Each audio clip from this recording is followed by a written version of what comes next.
Bonsoir à toutes et à tous, bienvenue sur ESAE TV, c'est l'heure du journal sur votre web TV et dans un instant les principaux titres. L'Ordre national des pharmaciens du Bénin apporte son soutien au gouvernement du président Patrice Talon dans sa lutte contre les faux médicaments, la substance de leur conférence de presse tenue ce jour dans cette édition. Les centrales et confédérations syndicales sont outrées et scandalisées par ce que est devenu la liberté d'expression sous le régime du président Patrice Talon. Dans un instant, vous suivrez leur amertume. Le gouvernement de la République du Bénin compte effectuer la construction, l'exploitation et la maintenance et le transfert des centrales thermiques à moteur dual fuel sur le site de Maria Glita. Des précisions dans un instant. À nouveau, bonsoir. L'Ordre national des pharmaciens du Bénin apporte son soutien au gouvernement du président Patrice Talon dans sa lutte contre les faux médicaments à travers l'opération dénommée Pangia 9. Ils l'ont fait savoir à travers plusieurs déclarations rendues publiques ce jour au siège de leur association fêtière à travers un point de presse. On écoute Montia Toutoukuru, présidente de l'Ordre national des pharmaciens du Bénin. Cette opération à laquelle on ne croyait plus, vu que les précédents gouvernements nous ont toujours laissé nous débattre contre ce fléau qui ruine la santé de nos populations. Mais nous avons été agréablement surpris par le président Talon qui a pris son courage à deux mains pour déclencher cette opération qui a duré quand même 3 jours et ça sur toute l'étendue du territoire. Je profite de l'occasion pour féliciter le gouvernement du président Talon et parce que de tout temps nous avons dit qu'il manquait la volonté politique pour que cette lutte puisse être faite. Aujourd'hui, il nous a démontré sa volonté politique et nous sommes engagés à l'accompagner jusqu'à l'éradication complète de ce fléau parce que ce n'est pas fini, ce n'est qu'un début. Ça ne peut pas s'arrêter là.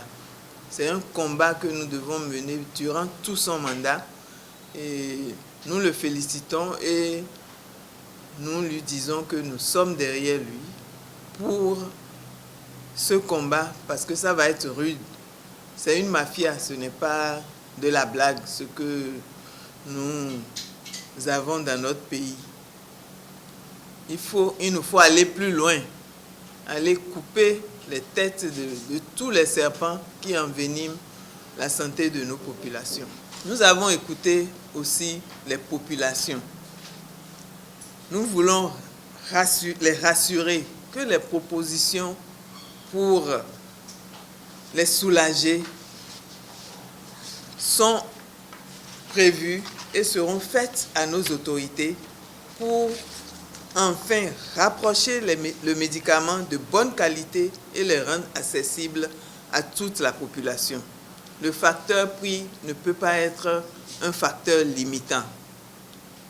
Nous pouvons, à partir des ministères sectoriels, baisser le prix des médicaments dans notre pays. C'est possible, mais il faut que le gouvernement nous accompagne. Il faut que le gouvernement mette tout son poids dans les négociations par rapport au prix de médicaments qui nous viennent de l'extérieur. On appelle ça le PGHT. On peut agir sur le PGHT. Nous sommes des patriotes. On ne peut pas compter sur les multinationales pour faire baisser ces prix. Mais nous disons qu'en tant qu'État souverain, nous pouvons baisser ce prix-là. Et ça ira à l'avantage de nos populations. La sensibilisation va continuer aussi pour que le générique rentre dans nos habitudes, pour que toutes les pharmacies achalandent et approvisionnent de façon permanente et de façon quantitative les médicaments génériques pour nos populations. Il est possible d'avoir un traitement pour le palu avec moins de 1000 francs dans nos pharmacies. Donc, les populations doivent être rassurées. Les médicaments qui se trouvent au marché, qui n'ont pas reçu l'autorisation de mise sur le marché du Bénin, ne sont pas propres à la consommation. Nous avons des tests dans notre pays. On ne peut pas tout vendre dans un pays. Il faut une réglementation. Il faut sauvegarder la santé des populations. Tout ce que les gens consomment, il y a beaucoup de drogue dedans. Et la drogue ne guérit pas. La drogue soulage pour un temps et vous rend accro à ce médicament. Lors de leur point de presse, l'Ordre national des pharmaciens du Bénin a formulé plusieurs doléances au gouvernement du président Patrice Talon pour pérenniser la lutte contre les faux médicaments afin que ce trafic soit banni au Bénin. On écoute Arthur Gonsalves pour plus de précisions. Nous allons demander solennellement au président de la République, son Excellence Patrice Talon et son gouvernement de rapporter les arrêtés de l'ancien gouvernement qui sont à la base de la création du second ordre. En tant que chef de l'administration béninoise, il peut le faire. Les mesures administratives sont exécutoires par provision, nonobstant tout recours jusqu'à ce qu'interviennent les arrêts de la Cour suprême. Ces arrêtés rapportés permettront, entre autres à la Chambre de discipline, de reprendre tout de suite ses activités suspendues par la mafia impliquée dans la criminalité pharmaceutique qui a juré en son temps de légaliser à Djégounlé et le trafic de faux médicaments. Nous demandons aussi qu'un arrêté interministériel ou un décret présidentiel soit pris pour interdire la vente de médicaments dans nos marchés sur toute l'étendue du territoire. Nous invitons la justice de notre pays à être à la hauteur de l'enjeu de santé publique que nous défendons. Ainsi, l'Ordre national des pharmaciens du Bénin fera face à ses responsabilités ordinales et nos confrères indélicats impliqués dans ce commerce illicite et honteux vont répondre de leur forfait devant la Chambre de discipline. Aussi, des mesures fortes doivent être prises au niveau de la direction des pharmacies, du médicament et des explorations diagnostiques qui aujourd'hui végètent dans le désert de compétences et dans un laxisme sans précédent. Il urge aujourd'hui de créer enfin l'agence de médicaments, véritable outil de développement du secteur pharmaceutique. L'agence du médicament doit constituer le socle des 3 agences de santé que l'actuel gouvernement a initiées. La commission technique des autorisations de mise sur le marché doit éviter la multiplicité anarchique des génériques et des spécialités pour une même molécule, mais doit favoriser par contre le rapport qualité-prix pour que le nouveau générique ou médicament principe qui arrive sur le marché soit efficace et moins cher, au moins de 30% à celui déjà enregistré. Cette politique favorisera progressivement la baisse des prix de médicaments dans notre pays. Nous demandons à la commission tarifaire d'être intransigeante dans l'application de cette mesure. Monsieur le Président de la République, nous vous demandons de faire de sorte que l'assurance maladie, précédemment appelée RAMU, soit totalement dépolitisée et qu'elle ne soit plus un outil de propagande gouvernementale, mais plutôt un outil technique d'amélioration de la santé des populations à vie de soins efficaces et d'accès aux médicaments à moins de coûts. Quant à vous, agents de santé, évitez de transformer les hôpitaux, les cliniques, les cabinets médicaux et les dispensaires en pharmacie, où les patients déjà fragilisés par la pauvreté et la maladie sont spoliés, truandés, abusés financièrement par des pratiques malsaines émanant des agents pourtant assermentés. Les ordres et associations de santé doivent prendre toutes les dispositions avec les responsables de ces structures pour bannir à jamais ces pratiques avilissantes et dégradantes. Les résultats de l'appel à proposition en mode BOT-CET pour la construction, l'exploitation, la maintenance et le transfert des centrales thermiques dual fuel sur le site de Maria Gleta étaient également au cœur du conclave gouvernemental hebdomadaire dernier en date du mercredi 1er mars 2017. Ainsi, après l'étude, plusieurs contrats de concession en régime BOT-CET avec 3 partenaires seront signés pour la réalisation de ce joyau. On écoute le ministre d'État, secrétaire général de la présidence de la République, Pascal Irénée Koupaki, pour plus de détails. Notre parc de production d'énergie électrique doit être renforcé de manière significative pour garantir notre indépendance énergétique. Un appel à proposition en mode BOT-CET avait été lancé. 17 entreprises et groupements d'entreprises ont soumissionné. 10 offres ont été reçues, dépouillées et analysées. 3 entreprises ont été retenues pour être attributaires des contrats de concession pour une période de 15 ans, à l'issue de laquelle les centrales thermiques seront transférées en toute propriété à l'État. Chaque centrale thermique produira 120 MW, soit pour les 3 centrales, 360 MW dans les 2 années à venir, à un prix hors combustible très compétitif. Il s'agit des 3 sociétés suivantes: Jacobsen Electro, Aldouich International et un consortium d'entreprises BWSC, AIIM et Power IFU. C'est le consortium d'entreprises.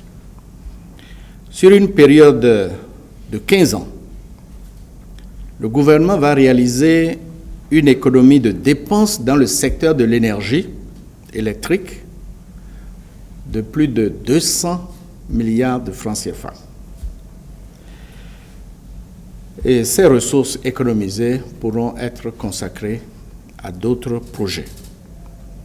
Le Conseil a instruit les ministres concernés aux fins de la signature des contrats de concession en régime BOT-CET avec ces 3 partenaires pour la construction, l'exploitation, la maintenance et le transfert des centrales thermiques à moteur dual fuel sur le site de Maria Gleta. Les centrales, les confédérations syndicales et la Ligue pour la défense des droits de l'homme dénoncent une menace des libertés d'expression au Bénin. Ils ont exprimé leur indignation sur le fait et invitent le président Patrice Talon à rectifier le tir. Pour eux, le Bénin est un État qui prône les principes de démocratie et la liberté d'expression est un acquis démocratique. On les écoute. Il est question des libertés et tout l'effort qui a été fourni dans ce pays en matière de lutte, de combat, pour que d'abord on ait la conférence nationale, qu'après ça on démarre notre expérience démocratique, et surtout qu'on installe ceux qui nous gouvernent aujourd'hui. Je crois qu'il n'est pas tolérable d'accepter que l'on nous prive de parole, qu'on nous prive de liberté, et que progressivement on travaille au musellement du pays. C'est inacceptable et ici c'est le Bénin. Plus jamais ça, s'il vous plaît. On ne peut pas être en pleine démocratie, accepter, bénéficier des fruits de la démocratie et se dire qu'on est démocrate et avoir des comportements, des mentalités du parti unique. On ne peut pas faire cela. Et nous, on est outrés, on est scandalisés, on est catastrophés par ce qui se fait depuis un moment par rapport aux libertés. Et nous sonnons et nous sonnerons la mobilisation.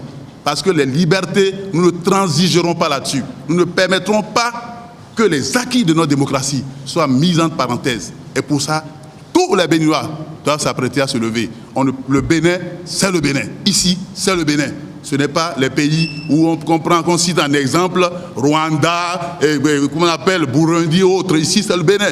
Et on doit respecter les libertés. Nous nous battrons pour cela. Nous serons, la COSI Bénin, les autres centrales, nous serons de tous les combats pour la défense des libertés, de tous les combats pour les manifestations qui s'opposent au bâillonnement de la liberté.